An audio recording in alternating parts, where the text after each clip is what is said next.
centre of attention. So she'll be finding this agony. Yes, don't worry, we'll be able very, very shortly. Now, of course, there are so many thank yous for today, and the main one is to all of you for coming. When Emma and I were chatting through what we wanted from our wedding day, it just really came down to having our closest friends and family all with us in a place that means so much to us.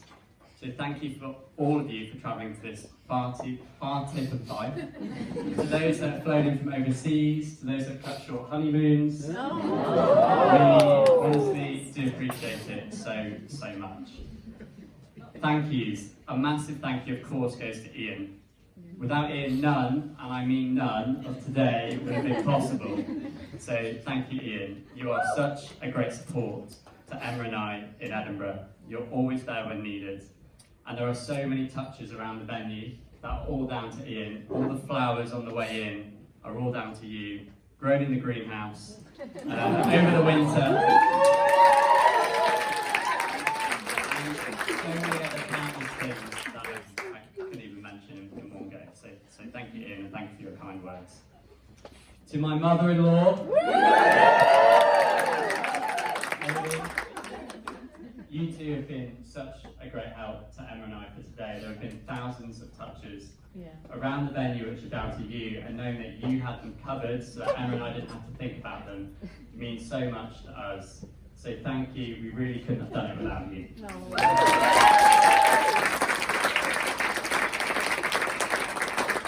To my parents, mum, dad, to have you both here today makes me so happy.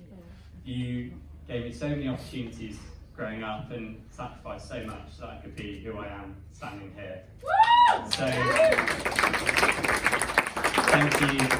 You've taught me so many life lessons, Dad. In the last 2 years, you've taught me what true resilience looks like. You've both accepted Emma into our family wholly from day one, and that means a lot to me, and I know it means a lot to Emma. So much so, she's very, very excited to finally join the Boydie WhatsApp group. And I think you're admin, so you can add her later on. Hugh, there you are. Hugh and Holly have been our wonderful photographers for today, so please give them a big cheer.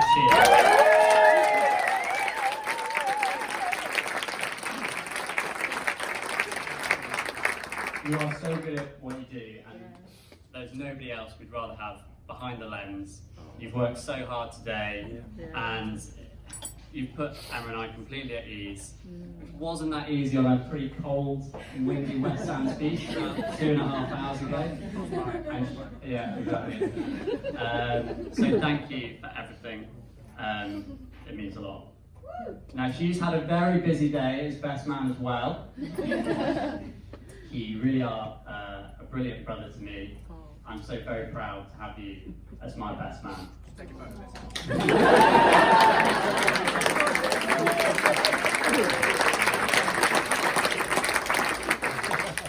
Hugh organised an excellent stag do to the mighty city of Reading.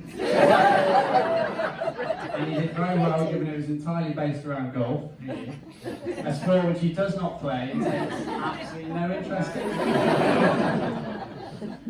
Even though the Queen did try and intervene, it was good fun to take my dad and Uncle Ian, where are you? There you are.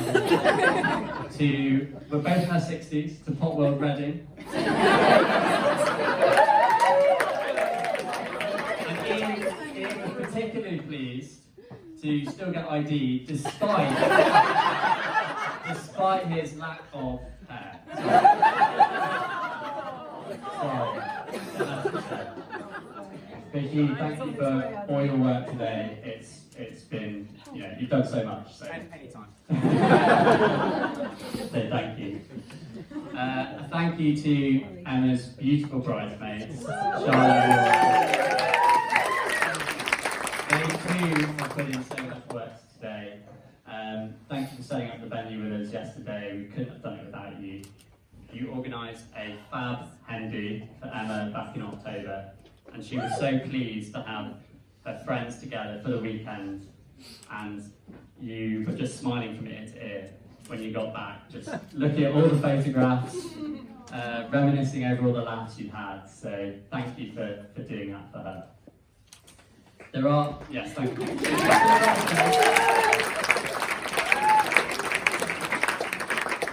There are some other notable mentions. To those that were in the farmhouse last night, my groomsman Leo and also Morag treated us to a little speech, which I'm not actually sure I should thank you for, based on the content, but it was good fun to get roasted basically.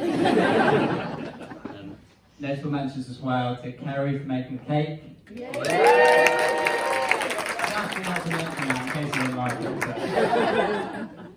for making cake, to Charlotte, Holly again, and Hannah, where are you? Hannah, for celebrating your birthdays with us this weekend. Thank you.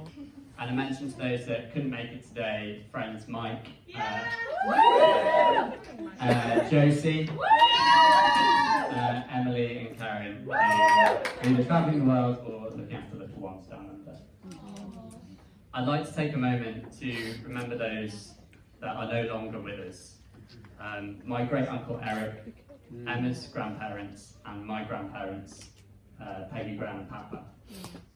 Peggy, Gran and Papa were the life and soul of every party, and they would have lit up the room had they been here today.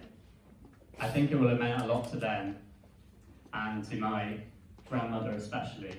I'm going to stop looking at you, Emma. It would have meant a lot to them that I not only married a lovely Scottish girl,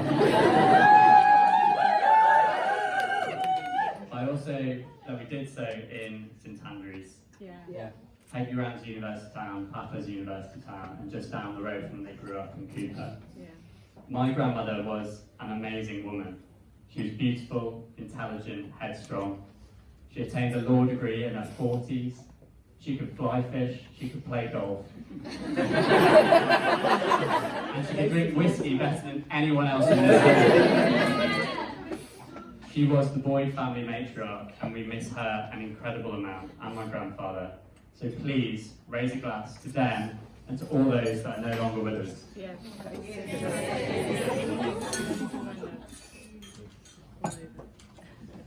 And of course, to my wife.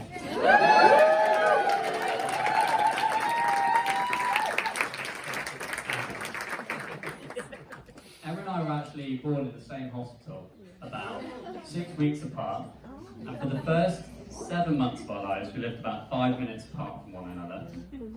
But our paths did not cross, and nor did they cross for the first 2 years of university, despite the fact we're actually in the same room as one another on several occasions. But that was to all change on the 10th of September 2013. Leo and I went to Morak's house party, and who should be standing there but Emma Thompson? And when I say standing, sort of propped up against the wall. Probably more appropriate. But we had a lovely conversation, I estimate about an hour and a half, and it was so memorable in fact. Emma later confided to me she couldn't remember a single thing, not a fact, not even my name. Truth be told, I was a little bit hazy on the events of the night as well, but I do remember the nervousness I felt as my phone was on 1% battery and Emma typed her number into that phone so incredibly slowly.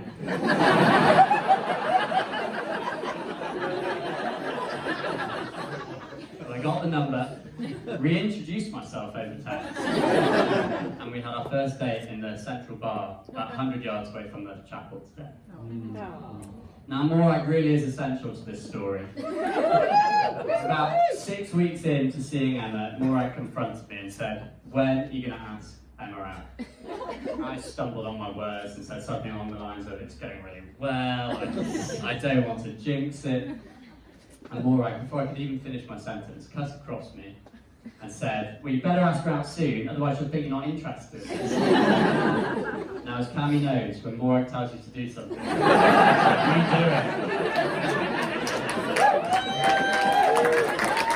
Sorry, Cammy. Now, about 2 weeks after that, I knew I was calling for Emma. Leo, myself, Ellie, and Emma went to another house party in St Andrews. And when we got there, we realised something terrible had gone wrong. Emma had lost the ability to speak in full sentences. This theme was touched upon last night with George. She'd become a mute. So Ellie did the good thing and suggested that I take Emma home. So back over the cobbles, back to my flat on North Street. And after she'd locked herself in the downstairs toilet for about 20 minutes, Emma asked me to not tell this story, but I thought I'd. But I'm going to tell it. So put Emma to bed, thought nothing more of it, until the next morning I realised she'd been sick everywhere. And as I looked at her pale, hungover face, I thought to myself, you're the one.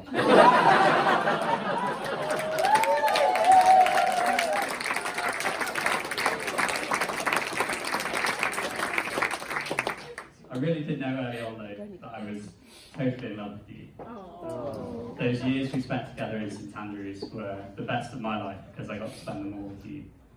And in those years after university, I was so proud to watch you flourish in your career.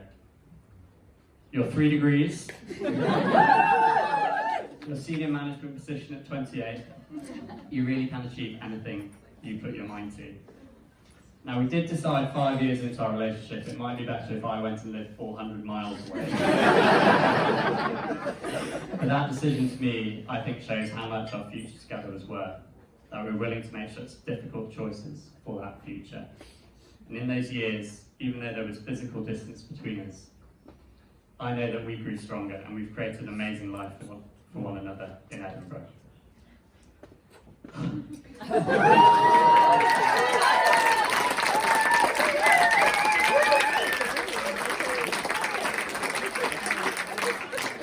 Now, living with you has showed me all of your foibles. Your inability to remember a password infuriates me. Your ability to book a hotel on the right day, the wrong year, amazes me. But Emma, there are so many reasons why I love you. You are so kind and generous. You're selfless to a fault. And you make me a kinder and more empathetic person from just being with you. And that's a credit to your character. You are my biggest cheerleader, and I promise to always be yours. You know me better than I know myself. You know me better than I know myself. You always have the right words to say, and you know when none are needed at all. I love how you love your family, and I love that you love mine. I'm captivated by our hopes and dreams for the future, and that we get to spend that future together. Well done.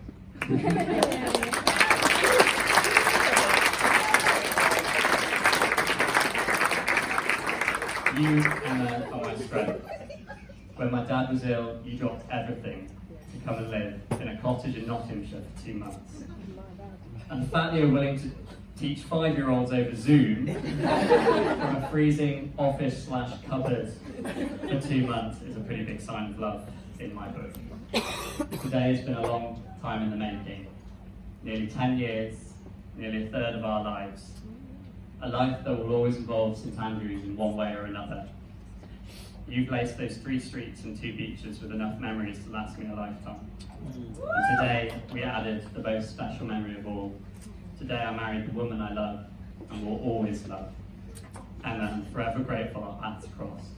I cannot wait to spend the rest of our lives together.